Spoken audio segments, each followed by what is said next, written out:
Добрый день всем подписчикам моего канала.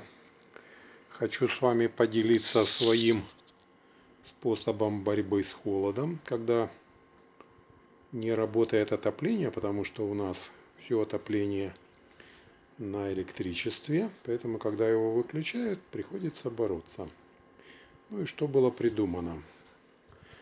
Я купил инфракрасную горелку 3 киловаттную.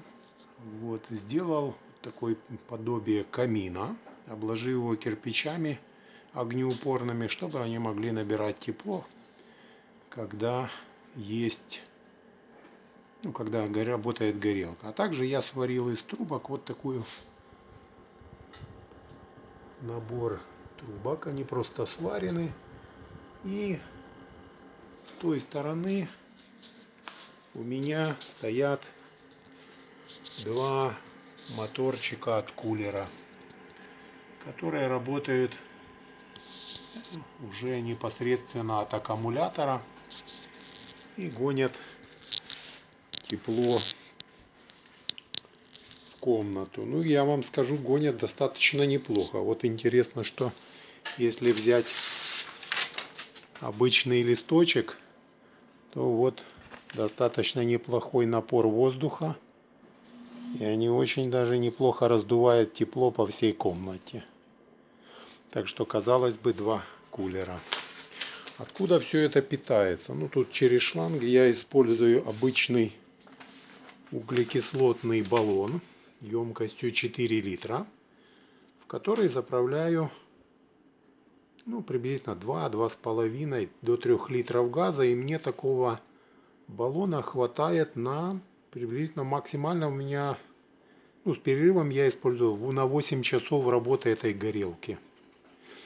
Единственное, что я должен сказать, я немножко видоизменил редуктор-лягушку. Я вкрутил сюда обычный кемпинговый кран для баллонов. То есть, как видите, кемпинговый кран. И как раз, кстати, в углекислотных баллонах четко подходит. Не надо ничего переделывать. Просто выкручиваете тот вентиль и вкручиваете этот.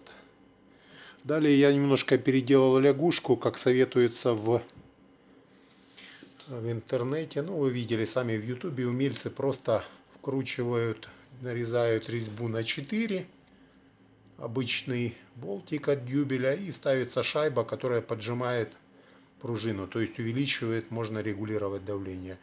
Но я вам скажу, что изначально этого недостаточно для работы горелки, она все-таки требует больше. Поэтому я вот в этой части, тут где гайка, тут стоит такой жиклер. Его диаметр 2 мм в обычном. Я просто рассверлил сверлом на 3 мм. И все. И горелка отлично работает без проблем, потому что для нее надо 0,3 бара для работы такой инфракрасной горелки. Вот что у меня происходит. И как видите, вот все чудненько. Горелочка работает, греет, тепло идет. И можно так продержаться во время отключения света. Вот такой способ борьбы с холодом я для себя решил. Надеюсь, он кому-то может быть полезен. Всем всего хорошего. До свидания.